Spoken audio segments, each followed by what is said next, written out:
Welcome to my YouTube channel at Sci-Fi Tales Pools. Please subscribe, like, and share to support my channel. The kingdom of Solara had stood for hundreds of years. Its tall towers rose above green hills, and its walls had faced many storms. Queen Isabella sat on the high seat in the royal hall, her eyes watching the long windows where sunlight fell on the floor. She had ruled for 3 years after her father's death, and in that time she had seen both peace and unrest. Now there was trouble again. Scouts brought word that a group of rebel warlords had joined together. They had taken small towns at the edge of the kingdom and were marching toward the capital. The council warned that the rebels had many soldiers, more than Solara could gather in one place. Some nobles wanted to pay the rebels to go away, but Isabella refused. She would not.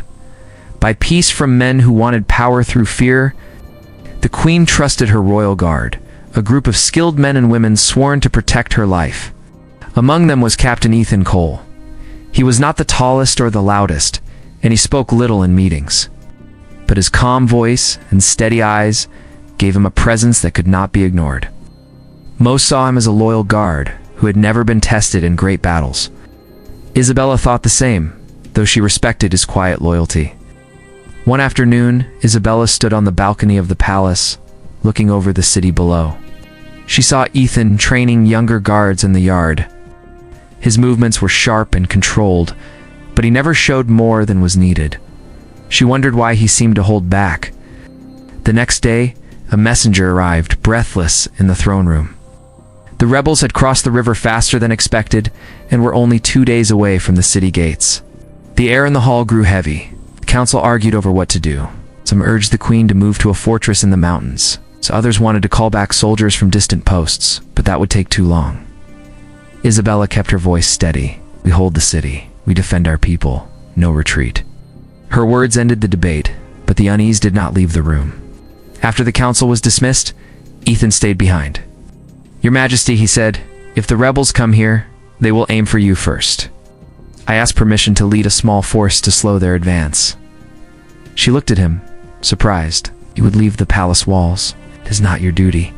My duty, Ethan said, is to protect you and the kingdom. Sometimes that means moving before the fight reaches your door. She thought for a moment, then nodded. Take who you need, but be careful. That night, under a pale moon, Ethan chose 20 guards. They left quietly through the north gate, moving along hidden paths. Isabella watched them from the balcony until they vanished into the dark. The next day brought distant sounds of steel and shouting. From the towers, lookouts saw smoke rising where the rebels had been camped. Word came in from riders. Ethan's group had struck in the night, cutting through supply wagons and scattering the enemy's front lines. The rebels were forced to slow their march. In the city, people began to speak of the captain who had faced the rebels before they reached the gates. Isabella felt something change inside her. She had known Ethan was loyal, but now she wondered what else he had kept hidden. When he returned, his armor was marked with dust and scratches, but his eyes were clear. He did not boast of what he had done. He simply reported that the enemy was still coming, but slower, and that they had lost many supplies. Isabella studied him as he spoke. There was a weight in his voice, a kind of quiet strength she had not noticed before. She wanted to ask where he had learned to fight like that, but the moment passed as the council gathered again. The rebels were still a threat, and the walls would soon be tested. But now the queen felt a spark of hope. Ethan Cole had shown a side of himself that few had seen, and she suspected this was only the beginning. The city of Solara grew tense as news of the rebel army spread. Market stalls stayed open, but the people spoke in low voices. Merchants packed goods in case they had to flee. The sound of hammers filled the air as carpenters strengthened gates and repaired old watchtowers. The queen walked among her people, showing no fear, but her mind was set on the danger that was coming. Ethan Cole kept the guards in constant drills. He had each squad train in the streets, learning how to fight in tight spaces. He made them run long distances with heavy packs and practice climbing the inner walls. Some of the guards complained in private, but none dared question him directly. They saw the way he moved during training, how his strikes landed with purpose, and how his eyes never lost focus. One evening, Isabella called Ethan to her private chamber. The room was quiet, except for the faint crackle of the fireplace. She stood by the table, A map spread before her. Lines marked the rebel positions and the city's defenses. "You slowed them down," she said, pointing at the river crossing on the map. "But they will be here in less than a week." Ethan nodded. "That is enough time to prepare the streets. They will try to break through the north gate. We can use that against them." The queen studied him. "How do you know their moves so clearly?" He hesitated before answering. "Because I have fought men like them before. Years ago, I served in a war far from here. I learned their ways." Wanted to ask more, but the sound of a horn outside the palace cut their talk short. A rider had come from the outer villages. The rebels had sent scouts ahead, and they were less than 2 days away. That night, Ethan moved through the city, speaking with squad leaders. He ordered barricades built on narrow streets and hidden pits dug at key points. He placed archers on rooftops and told them to aim for the rebel leaders first. The queen gave him full command over the city's defenses, trusting his judgment. When dawn came, the people saw soldiers hauling carts filled with stone to block certain roads. Workers tied barrels of water to high balconies for use in case of fire. Even the city's craftsmen were put to work sharpening pikes and fitting new strings to bows. The air smelled of metal, wood, and smoke from forge fires. By the second night, the sound of distant drums reached the city. From the walls, the glow of rebel campfires was visible on the horizon. The queen stood on the main tower, looking out at the lights in the dark. Ethan joined her. "They will strike soon," she said. "They will," he agreed, "and we will be ready." Attack came at sunrise. The rebels charged the north gate in waves, their war cries echoing off the walls. Arrows rained down from the battlements, cutting through the first ranks. When they reached the gate, they found it reinforced with layers of heavy timber. Ethan gave the order, and soldiers pushed open side doors to release volleys from hidden positions. The rebels tried to push forward, but the narrow streets forced them into smaller groups where Solara's soldiers had the advantage. The queen watched from the tower, her hands gripping the railing. She saw Ethan in the thick of the fighting, moving with precision, rallying his men and striking down rebel captains one after another. His presence kept the defenders steady, even when the rebels brought ladders to climb the walls. Hours passed, and the rebels pulled back to regroup. The city still stood, though its walls were scarred. The defenders were tired but alive. When Ethan returned to the palace, his armor was marked with dirt and blood, but his voice was calm. "This was only the first wave. They will come again." The queen met his gaze. "Then we will be ready again." In that moment, she knew that Ethan was not just a guard or a captain. He was a leader the kingdom needed, and perhaps the only reason Solara still stood after the morning's attack. The morning after the first battle was cold and quiet. Smoke still hung over the north side of the city where the fighting had been the worst. Broken arrows lay in the streets, and the walls were marked with black burns where fire had touched the stone. The people worked in silence, carrying water, repairing damage, and tending to the wounded. Queen Isabella walked through the lower streets with 2 guards at her side. She stopped to speak to those who had fought, thanking them and telling them to rest. But she knew there would be no real rest yet. The rebels were not defeated, only delayed. Ethan Cole had not slept since the attack. He had been at the north wall, studying the land beyond the gates. His eyes followed the trails of smoke from the rebel camp. He could tell they were preparing for another strike, stronger than the first. When Isabella reached the wall, she found him standing with the city's main engineer. They were speaking about reinforcing the gates with more metal plates. She listened quietly until they noticed her. "They are moving siege weapons toward the front," Ethan told her. "By tomorrow, they will be ready to use them." The queen's face was steady. "How do we stop them?" Ethan pointed to the map on the table beside him. "There is a narrow pass to the east, between the hills. If we take a small force there tonight, we can block their supply wagons. Without supplies, their siege will fail." "It is dangerous," Isabella said. "If you are caught, you will be trapped behind their lines." "I know," Ethan replied. "But if we wait, the city will face their full strength. This is the best chance we have." The queen was silent for a moment, then gave her answer. "Take who you need. I will hold the city until you return." That night, under a dark sky with no moon, Ethan chose 30 soldiers.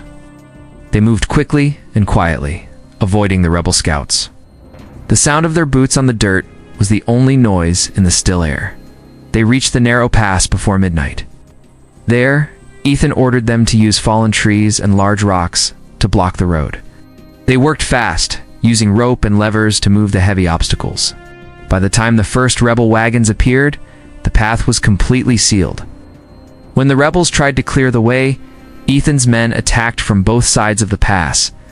Arrows flew and steel clashed in the dark. The fight was quick and brutal.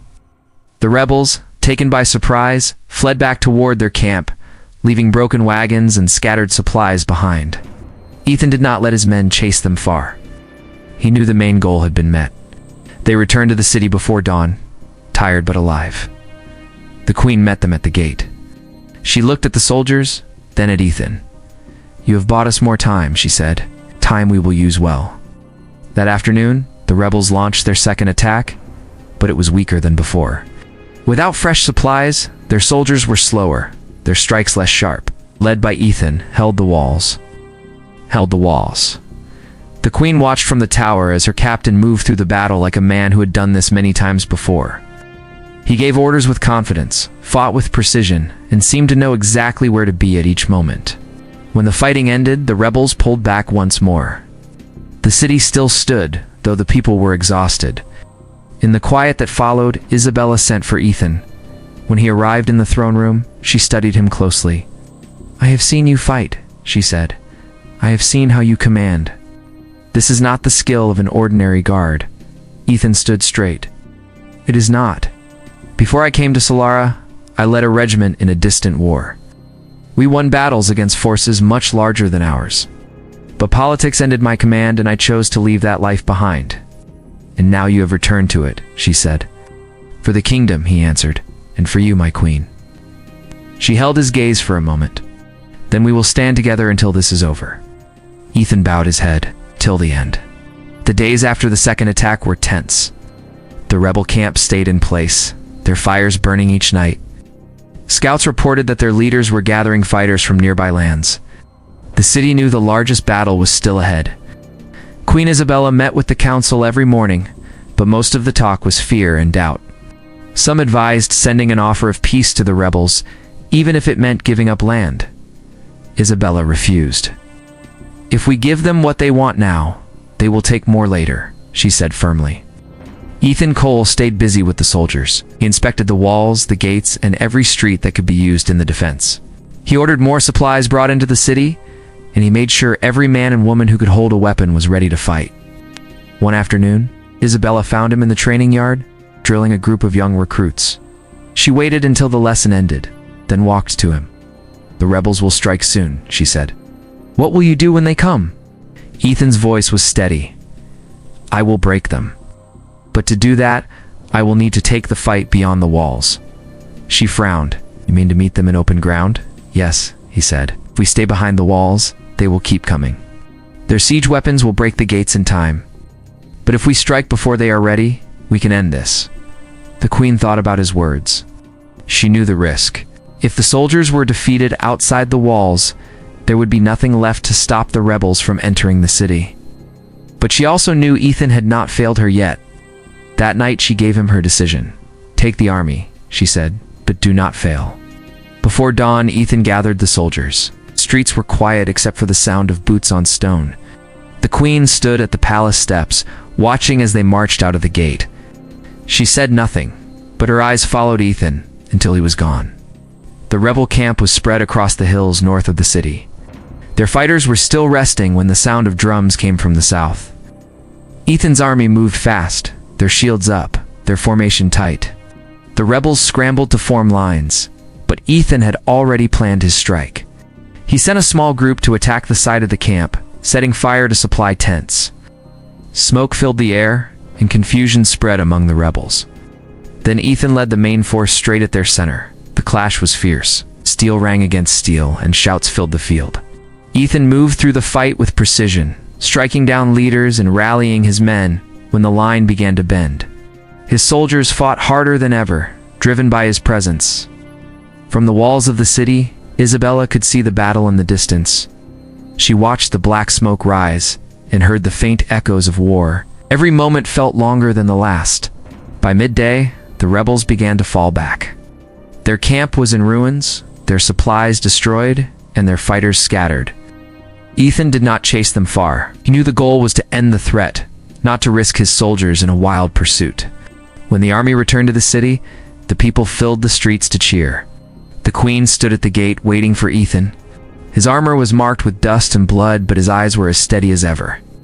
"You have done what many thought impossible," she said. "We've done it," he replied, looking at the soldiers behind him. "The city is safe." That night, the capital celebrated. Fires burned in the squares, music filled the air, and the people spoke the name of Ethan Cole as if it had always been part of their history.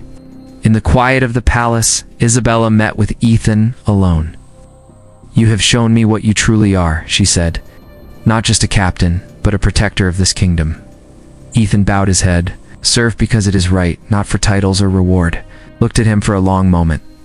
"Then you are the rarest kind of man." The morning after the victory was calm. Smoke from the rebel camp had faded, and the air over the city was clear. People filled the streets, speaking of the battle and the man who had led them to safety. Soldiers walked with their heads high, proud of what they had done. The market stalls reopened, and the sound of hammers and laughter returned.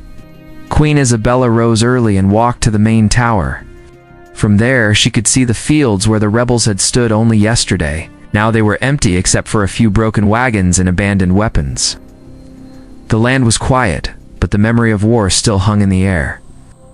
Ethan Cole was already awake, speaking with the captains of the guard. He gave orders to check the city walls, to gather the wounded for care, and to send patrols to ensure no rebel force remained nearby. Even in victory, he stayed alert. Later that day, Isabella called for him to meet her in the throne room. The tall windows let in the light, and the banners of Solara hung proudly on the walls. The council was gathered, along with the commanders who had fought in the battle. The queen stood, her voice clear so all could hear. "This city has seen danger before, but never have I seen it met with such skill and courage. One man led us through the fire and stood when others might have fallen. He did not seek glory, yet he brought it to us all. Captain Ethan Cole, step forward." Ethan moved to the center of the hall, looked around at the faces watching him, then at the queen. "For your service to the kingdom," Isabella continued, "for your strength in battle and your loyalty beyond question, I name you Lord Protector of Solara. You will stand at my side, not only as a guard, but as a leader for all who serve this city." The hall filled with the sound of cheers. Soldiers struck their spears against the floor, and the people who had been allowed inside raised their voices in praise. Ethan bowed his head, but his eyes met the queen's. "I will serve as I always have," he said. "With all that I am." The rest of the day was filled with celebration. In the city squares, musicians played and families shared food. Children ran through the streets with wooden swords, pretending to be soldiers in the battle. The name of Ethan Cole was spoken with pride, as though he had been a hero from the city's oldest stories. That night, when the noise of the celebrations had quieted, Isabella and Ethan walked along the palace balcony. Below them, the city lights glowed in the dark. "You never told me why you stayed here after leaving your old command," she said. Ethan looked over the city before answering. "Because I wanted a place worth protecting, a place where the people mattered more than the politics. When I came to Solara, I found it. And now you have given it back its peace," she said. He shook his head. "Peace is never permanent.